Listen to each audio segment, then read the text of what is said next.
Johnny වෝකර් red label. මේක හොඳ brand එකක්ද නරක බ්‍රෑන්ඩ් එකක්ද? මේක නැත්තම් නිකන් ජොනි වෝකර් කියන එකෙන් ආපු හයිප් එකක්ද? රෙඩ් ලේබල් එක ගැන මොකද හිතන්නේ? සුබ සන්ධ්‍යාවක් යාළුවනේ. අද මම සිලෙක්ට් කරේ මගේ ප්‍රීවියස් කලින් වීඩියෝ එකේදී මම කතා කරා ජොනි වෝකර් ගැන මල්ලක තිබ්බ ජොනි වෝකර් කලෙක්ෂන් එකේ අඩුවෙන්ම තියෙන කියන්නේ ලෝවස්ම ලෙවල් විස්කි එක අද මම ගත්ත ඔයගොල්ලොත් එක්ක කතා කරන්නේ රෙඩ් ලේබල් එක. මේ රෙඩ් ලේබල් එක ගත්තොත් ඔයගොල්ලෝ මගේ වයසේ ඉන්න කෙනෙක් නම් ඔයගොල්ලන්ට මතක ඇති මේට අවුරුදු 20කට විතර කලින් 15කට 20කට විතර කලින් මේ ගොඩක් වෙඩින් වලට ගියත් මේ රෙඩ් ලේබල් එකක් තිබ්බා. ට්‍රිප් එකක එහෙම ට්‍රිප් එකක් යද්දී රෙඩ් ලේබල් එකක් අරගෙනවා කියන සෑහෙන ලොකු දෙයක් වුණා. හැබැයි කාලෙත් එක්ක මේකේ තර බ්ලැක් ලේබල් එක ගත්තා. ඒ වගේම රෙඩ් ලේබල් එකට මිනිස්සුන්ගේ අප්‍රසාදයක් ආවා. මේක කවලම් වෙලා මේක ඉන්දියන් බොටල් කරන එකක්. මේක මේ ෆේක් එකක් එහෙම කියලා ආවා. ඉතින් මම තීරණය කරා මේ රෙඩ් ලේබල් එක ඔයගොල්ලොත් එක්ක රිවිව් කරලා බලන්න. මේක මත්තන මයි කලෙක්ෂන් එකේ පරණම බෝතලයක් මේ ලේබලේ පවා සවුත් වෙලා ඇති ඔයගොල්ලන්ට පේනවා. මේ විස්කි කතා කරොත් ඉතිහාසය ගත්තොත් ජොනි වෝකර් කියන්නේ 1820 පටන් ගත්ත බ්‍රෑන්ඩ් එකක් ස්කොට්ලන්තේ. මේක කියන අවුරුදු 200ක විතර ඉතිහාසයක් තියෙනවා. මේගොල්ලෝ මුලින්ම කරේ ටී බ්ලෙන්ඩ් කරපු එක. ඊට පස්සේ විස්කි බ්ලෙන්ඩ් කරන්න ගත්තේ 1907 වෙනකොට මේගොල්ලෝ මෙන්න මේ ස්ලයිඩින් මෑන් කියන ලෝගෝ එකත් එක්ක මේක කරලියට එනවා. ලෝකෙ පුරා ව්‍යාප්ත වෙන්න ගන්නවා ඒ ලෝගෝ එකත් එක්කම. ස්ලයිඩින් මෑන් කියන්නේ මේක නිකන් සිංහලට ගත්තොත් තේරුම හෙම්පිටින් කන්වර්ට් කරොත් එන්නේ දගලන මිනිසා කියන එක. ඇත්තට මේ ලෝගෝ එකේ ලස්සන කතාවක් තියෙනවා. අපි ඩ්‍රින්ක් එක දාන ගමන් ඒක කතා කරමු. ඉතින් මල්ලක තියෙන 40ක් මේකේ සැර 40ක් මේකේ සැර 1 ලීටර් බොටල් එකක්. මේ ගැන ආයි ටක් ගාලා අපි කතා කරොත් රෙඩ් ලේබල් තමයි බේසික්ම එක affordable එක හැමෝටම තියෙන lowest price එකට තියෙන්නේ. ඊට පස්සේ black label එක තියෙනවා. ඊට පස්සේ double black එක තියෙනවා. ඊට පස්සේ green label එක තියෙනවා. green label එකට උඩින් තියෙනවා gold label එක. ඊට පස්සේ තියෙනවා 18 years old platinum කියලා එකක්. ඊට පස්සේ තියෙනවා blue label එක. හරි.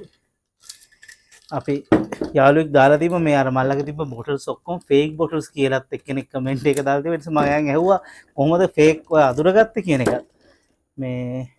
මේක ස්ටොප් එක එකක් තියෙන්නේ. සමහර ඒවා මම දැකලා තියෙන ස්ටොප් එක නැති එක. අද මම රිවිව් කරන්න මේක දාන්න පාවිච්චි කරන්නේ වයින් ග්ලාස් එකක්. ඇත්තටම වයින් ග්ලාස් එකක් ගත්තේ මම අර මග් එක ගත්තාම සමහරලාට මේක හරි කලර්ස් පේන්නේ. ඒතර වයින් ග්ලාස් එක බොන එකට මට බරින්න එපා කට්ටිය. මම මේක ගත්තේ මේක මෙව කරන්න. ඔන්න පෙන්නන්න. මේකේ පාට ගත්තොත් බලන්න අර කොහොමත් විස්කි වලට ආවේනික පැහැය තියෙනවා.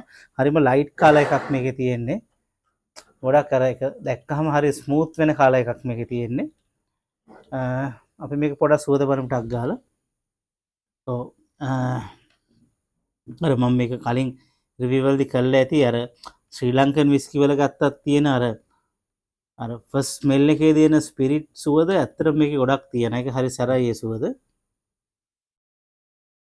ඔව් ලොකු ස්පිරිට් සුවදක් එනවා. ඔව් වැනිලා ෆ්ලේවර් එකක් තමයි මේ සුවදක් තමයි එන්නේ. ඒකම හරිම මේ ස්පිරිට් සුවදක් එනවා. පොඩ්ඩක් ටේස්ට් කරලා බලමු කොහොමද කියලා.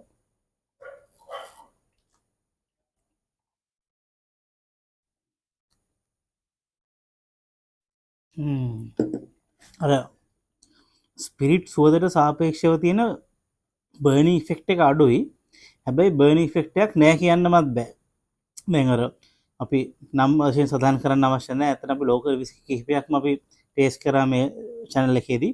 ඒ ලෝකල් විස්කි වල තියෙන බර්නින් ඉෆෙක්ට් එක හරි වැඩි. හැබැයි මේකේ බර්නින් ඉෆෙක්ට් එක එච්චරම නැහැ. හැබැයි ගොඩක් අර හොඳ ෆොරින් විස්කි වල තියෙනට වැඩිය පොඩි බර්නින් ඉෆෙක්ට් එකක් තියෙනවා.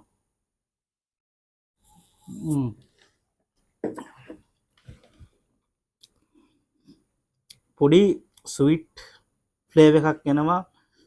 ඒක හනීමද කියලා කියන්න බෑ. පොඩි ෆෘටි ෆ්ලේවර් එකක් එනවා. ඒ වගේම වැනිලා ෆ්ලේවර් එකක් එනවා ඒකේ. අපි පොඩ්ඩක් බලමුද මේකට වතුර ටිකක් එකතු කරලා කොහොමද මේකේ ටේස්ට් එක පොඩ්ඩක් වෙනස් වෙන්නේ කියන එක.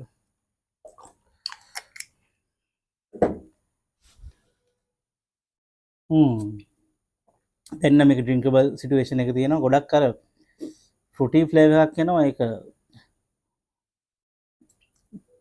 ස්වීට් ෆ්ලේවර් එකක් එන්නේ. ඒ වගේම හොඳ වැනිලා ෆ්ලේවර් එකක් තියෙනවා. මේක මේ ඔයගොල්ලෝ දැකලා ඇති ගොඩක් හොඳ විස්කි බ්‍රෑන්ඩ්ස් වල බේසික් ලෙවල් එකේ එන ලිකර් එක මේගොල්ලෝ රෙකමන්ඩ් කරන්නේ ගොඩක් වෙලාවට මික්සර් එකක් විදියට මික්ස් කරන්න. ඒ කියන්නේ කොක්ටේල් වලට. ඒ වගේ දැන් මේක මේ අපි තව අයිස් කැඩේකුත් දාලා බලමු.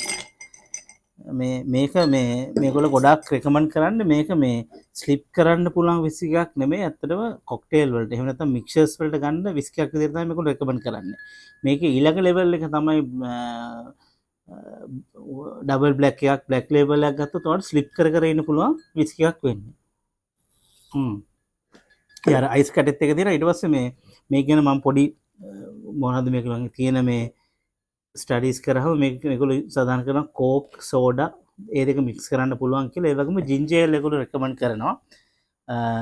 මේක තියෙන ලස්සන එක තමයි මම තව එක ඒගොල්ලන් කරපු මේ වීඩියෝ සීරීස් එකකුත් බැලුවා. ඇත්තරම ඒගොල්ලෝ රෙකමන්ඩ් කරන්නේ ජොනි වෝකර් එකේ ටේස්ට් කරලා රෙකමන්ඩ් කරන්නේ මේ බ්‍රෑන්ඩ්ස් 3-4ට වෙන වෙනම චේසර්ස්. දැන් ගත්තොත් මේකට මේගොල්ලෝ බේසික්ලිම රෙකමන්ඩ් කරන්නේ ජින්ජර් ඒල් එක. මම ළඟ ජින්ජර් ඒල් එක පොඩි ප්‍රමාණයක් ඉතුරුලා දෙනවා. මම අපි ඒක පොඩ්ඩක් දාලා බලමු. ඒ ජින්ජර් ඒල් එක තමයි මේක ඇත්තටම මේගොල්ලෝ රෙකමන්ඩ් කරන්නේ.